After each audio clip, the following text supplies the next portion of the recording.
السلام علیکم ورحمۃ اللہ وبرکاتہ۔ آج بھی میں چند احادیث کا ترجمہ لے کر آپ کے سامنے حاضر ہوں۔ پہلی حدیث ہے اذان کا بیان۔ حدیث نمبر ہے 625/27۔ اس طرح بیان کی گئی ہے کہ حضرت ابو ہریرہ رضی اللہ عنہ سے روایت ہے کہ ہم رسول اللہ صلی اللہ علیہ وسلم کے ہمراہ تھے کہ حضرت بلال رضی اللہ عنہ کھڑے ہوئے اور اذان دینے لگے۔ جب بلال خاموش ہوئے تو حضور نے فرمایا کہ جو شخص اس طرح اذان کے جواب میں وہی الفاظ ادا کرے گا وہ جنت میں داخل ہوگا۔ نسائی کی حدیث ہے یہ۔ اس میں بھی ثواب کمانے کا ایک بہترین طریقہ بتایا گیا ہے، اور ایسا طریقہ ہے کہ جسے اگر ہم پابندی سے اختیار کر لیں تو وہ ہمارے لیے جنت کے حصول کا باعث بن سکتا ہے۔ اور وہی ارشاد فرمایا ہے صلی اللہ علیہ وسلم کہ اذان میں جو الفاظ کہے جاتے ہیں انہی کو ہم بھی دہراتے رہیں۔ جب سنیں اذان تو ہم بھی انہی کو دہرائیں۔ مثال کے طور پر اللہ اکبر کہہ رہا ہے مؤذن، تو ہم بھی اس کے جواب میں اللہ اکبر کہیں۔ اشہد ان لا الہ وہ کہہ رہا ہے تو ہم اس کے جواب میں اشہد ان لا الہ کہیں، یعنی آہستگی سے، زور سے نہیں، کیونکہ زور سے تو مؤذن دے رہا ہے۔ ہمیں اپنی آواز اپنے حد تک محدود رکھنی ہے۔ پھر اشہد ان محمد رسول اللہ ہم بھی کہیں۔ پھر آخر میں اللہ اکبر لا الہ الا اللہ، یہ الفاظ بھی ہم دہرائیں۔ صرف یہ دو جملے ایسے ہیں جیسے کہ حی علی الصلاۃ اور حی علی الفلاح، اس کے جواب میں ایک حدیث میں آتا ہے کہ کہا جائے کہ لا حول ولا قوۃ الا باللہ۔ اس سے مراد یہ ہے کہ جب مؤذن اذان نماز کی طرف، فلاح کی طرف بلا رہا ہے تو اس وقت شیطان ہمارے دل میں وسوسے ڈالتا ہے، تو اس وسوسوں کو روکنے کے لیے یہ کہا جاتا ہے کہ لا حول ولا قوۃ الا باللہ۔ باقی سب جگہ وہی الفاظ دہرانے جو اذان میں کہے گئے ہیں، اور حضور صلی اللہ علیہ وسلم نے جو پابندی سے اس طرح کرے گا اس کے لیے جنت کی بشارت دی ہے۔ اور ظاہر ہے کہ پھر اذان کے بعد ممکن ہو تو باجماعت نماز کے لیے بھی جانا ضروری ہے۔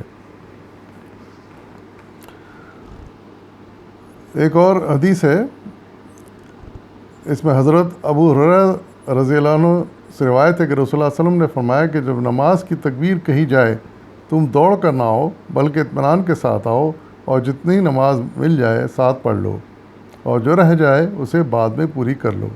یہ بخاری مسلم کی حدیث ہے۔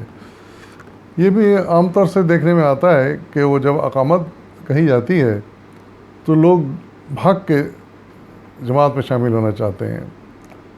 بعض تو گرتے پڑتے بھی جو ہے نا وہاں طرف بھاگتے ہیں، جماعت کی طرف بھاگتے ہیں، اور تو یہ جو ہے نا طریقہ پسند نہیں کیا گیا۔ حضور صلی اللہ علیہ وسلم نے اس کا آسان حل یہ بتایا کہ آرام سے چل کے آؤ وقار کے ساتھ، اور جماعت میں شامل ہو جاؤ، اور جو جتنی جماعت مل جائے، جتنی رکعتیں مل جائیں وہ جماعت کے ساتھ ادا کر لو، اور جو رکعتیں چھوٹ جائیں وہ پھر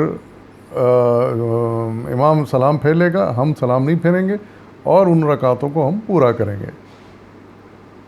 ہم کھڑے جائیں گے، سلام نہیں پھیریں گے، ہم کھڑے جائیں گے، اور ان جو رکعتیں جتنی رہ گئی ہیں ان کو ہم پورا کریں گے، اور اسی طریقے سے پورا کریں گے۔ جو رکعتیں اگر ہم شامل ہوتے تو جس طرح پڑھتے اسی طرح ہم اس کو پورا کریں گے۔ تو یہ عام طور سے ہمارے یہاں دیکھا گیا ہے، لیکن اس معاملے میں حضور صلی اللہ علیہ وسلم کے ارشاد کا ہمیں خیال کرنا چاہیے، اور حقیقت ہمارے لیے بھی ٹھیک نہیں ہے کہ ہم جو ہے نا گرتے پڑتے وہاں جماعت میں شامل ہو، یہ پسندیدہ عمل نہیں ہے۔ پھر ایک حدیث ہے مسجد نبوی کی نماز۔ حدیث نمبر ہے 640/3۔ حضرت ابو ہریرہ رضی اللہ عنہ سے روایت ہے کہ رسول اللہ صلی اللہ علیہ وسلم نے فرمایا کہ میری مسجد میں ایک نماز دوسری مسجدوں میں پڑھی گئی 1000 نمازوں سے افضل ہے سوائے مسجد حرام کے۔ یہ بخاری اور مسلم کی حدیث ہے۔ تو اس میں جو حضور صلی اللہ علیہ وسلم نے بڑا ہی مسجد نبوی میں نماز پڑھنے کا ثواب ارشاد فرمایا ہے کہ عام مسجدوں میں جو جتنا ثواب ہمیں ملتا ہے لیکن نماز کا، اس سے 1000 گنا زیادہ ثواب مسجد نبوی میں جا کر نماز ادا کرنے کا ہے۔ تو اندازہ لگائیے کہ کس قدر بڑا فرق پڑ جاتا ہے ہم جب جاتے ہیں سفر کر کے اور حضور صلی اللہ علیہ وسلم کے اقدس میں حاضری دیتے ہیں اور آپ کی مسجد میں نماز پڑھتے ہیں، تو اس کا کتنا عظیم اجر عطا ہوتا ہے کہ یعنی ایک رکعت کا اجر 1000 رکعت کے برابر ملے گا۔ تو اس سے بڑی اور خوشخبری کیا ہو سکتی ہے مسلمانوں کے لیے اور ان لوگوں کے لیے جو سفر کر کے جا رہے ہیں۔ مسجد احرام سے مراد یہ کہ خانہ کعبہ، بیت اللہ شریف، تو اس کے بارے میں ایک حدیث میں نے پڑھی ہے جس میں کہا گیا ہے کہ وہاں نماز پڑھنے کا ثواب عام مسجد میں نماز پڑھنے سے 1,00,000 گنا زیادہ ہے۔ اندازہ لگائیے آپ، یعنی مسجد نبوی میں 1000 گنا زیادہ ہے ایک رکعت کا ثواب، اور مسجد احرام یعنی بیت اللہ شریف میں نماز پڑھنے کا ثواب 1,00,000 گنا ہے، ایک رکعت کا ثواب 1,00,000 گنا زیادہ ملتا ہے۔ تو جب بھی ہم جائیں، ظاہر ہے کہ پھر جو زائرین ہیں وہ کوشش یہی کرتے ہیں کہ مکہ مدینہ میں ہوں تو مسجد احرام اور مسجد نبوی میں ادا کریں، اور وہی زیادہ ثواب کا باعث ہے۔ پھر ایک حدیث ہے ریاض الجنہ، یہ 642/5 ہے۔ اس میں حضرت ابو ہریرہ سے روایت ہے کہ حضور صلی اللہ علیہ وسلم نے فرمایا کہ میرے گھر اور ممبر کے درمیان جنت کے باغوں میں سے ایک باغ ہے، اور یہ ممبر میرے حوض پر ہے۔ بخاری مسلم کی حدیث ہے۔ اس میں حضور صلی اللہ علیہ وسلم نے اپنے جو حضور صلی اللہ علیہ وسلم نماز پڑھایا کرتے تھے، ممبر جو مسجد نبوی میں تھا، تو اس کا نشان آج تک موجود ہے، وہاں پر باقاعدہ نشان موجود ہے، اور بلکہ ممبر قائم ہے وہ، اور حضور کا گھر برابر میں تھوڑی سی فاصلے پہ ہی تھا، چند قدم کے فاصلے پہ تھا۔ ان کے درمیان میں ایک جگہ کو گھیر لیا گیا ہے اور اسے ریاض الجنہ کہا گیا ہے، اور اسی ریاض الجنہ کے بارے میں حضور صلی اللہ علیہ وسلم کا ارشاد ہے کہ وہاں یہ جو اتنا حصہ ہے، یہ آخرت میں اسے ہم باغ کے طور پر پائیں گے، یعنی ایک باغ ہوگا جو صلی اللہ علیہ وسلم کو ملے گا، اور اگر ہم اس ریاض الجنت میں 2 رکعت نفل ادا کر لیتے ہیں تو اس کا ثواب ہمیں کئی گنا زیادہ ملے گا، اور ایسا ہوگا جیسا کہ ہم جنت میں ریاض الجنہ میں نماز ادا کر رہے ہیں۔ تو عام طور سے زائرین جاتے ہیں اور کوشش کرتے ہیں کہ ریاض الجنہ جو کہ ممبر رسول کا جو نشان ہے، وہاں سے لے کر آپ کا جو مزار شریف ہے، وہ حضرت عائشہ کا گھر تھا، ہمیں پتہ ہے وہ صلی اللہ علیہ وسلم وہیں قیام کرتے تھے، تو اس کے درمیان جو جگہ ہے ریاض الجنہ، کوشش کریں کہ وہاں 2 رکعت نفل ادا کر لیں، بڑا ثواب ہے اس کا۔ لیکن اگر رش ہو، عام طور سے بہت رش ہوتا ہے، تو دھکا پیل کر کے دوسرے کو ہٹا کے اور خود گھس کے جو ہے نا یہ نہ کریں تاکہ دوسروں کو تکلیف نہ دیں، پھر اس سے ثواب کی جگہ پھر سمجھ لیں کہ ثواب تو کیا ملے گا، پھر عذاب ہی شاید ملے۔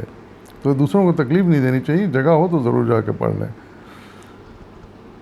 پھر ایک حدیث اور بیان کر دوں میں، یہ حدیث نمبر ہے 645/5، مسجد کی تعمیر۔ حضرت عثمان سے روایت ہے کہ صلی اللہ علیہ وسلم نے فرمایا کہ جو شخص خدا کے لیے مسجد تعمیر کرے، اللہ تعالیٰ اس کے لیے جنت میں ایک گھر تعمیر کرتا ہے۔ یہ بھی بخاری مسلم کی حدیث ہے۔ تو اس سے بڑھ کے ثواب کیا ہوگا؟ مسجد کی تعمیر میں جو بھی شامل کریں، جتنا بھی ہم حصہ شامل کریں، ڈال سکیں ضرور ڈالیں، کہ اس طرح اللہ تعالیٰ ہمارے لیے ایک گھر جنت میں تعمیر کر دیں گے، اور ہمیں اس سے بڑھ کے اور کیا چاہیے۔ پھر ایک اور حدیث ہے کہ 2 رکعت نماز، اس حدیث کا نمبر ہے 652/15۔ حضرت ابو فدادہ سے روایت ہے، رضی اللہ عنہ سے روایت ہے کہ رسول اللہ صلی اللہ علیہ وسلم نے فرمایا کہ تم میں سے جو مسجد میں داخل ہو اسے چاہیے کہ بیٹھنے سے پہلے 2 رکعت نماز ادا کرے۔ یہ بھی بخاری مسلم کی حدیث ہے۔ یہی بڑی حدیث اہم ہے اس لحاظ سے کہ ہم مسجد میں داخل ہوتے ہیں اور جا کے جگہ ڈھونڈتے ہیں اور بیٹھ جاتے ہیں، تو یہ طریقہ نہیں صحیح ہے۔ حضور صلی اللہ علیہ وسلم نے ارشاد فرمایا کہ مسجد داخل ہو جاؤ تو جہاں جگہ ملے وہاں پہلے 2 رکعت نفل ضرور ادا کر لو، اس کے بعد پھر بیٹھو۔ یہاں تک کہ میں نے ایک حدیث پڑھی ہے جس میں آیا کہ حضور صلی اللہ علیہ وسلم خطبہ دے رہے تھے، تو کوئی شخص مسجد میں داخل ہوا اور آتے ہی بیٹھ گیا، تو حضور صلی اللہ علیہ وسلم نے اس کو ٹوکا، اس کو اشارہ کیا، کہا کہ جو نا پہلے 2 رکعت نفل ادا کرو پھر بیٹھو۔ تو اس بات کا ہمیں اہتمام کرنا چاہیے، جب بھی مسجد میں آئیں، کسی بھی مسجد میں جائیں، تو بیٹھنے سے پہلے ہم 2 رکعت نفل، اگر موقع ہو، جماعت کھڑی ہوگی تو جماعت میں شامل ہو جائے، ورنہ 2 رکعت نفل ادا کر کے پھر جماعت میں شامل ہوں۔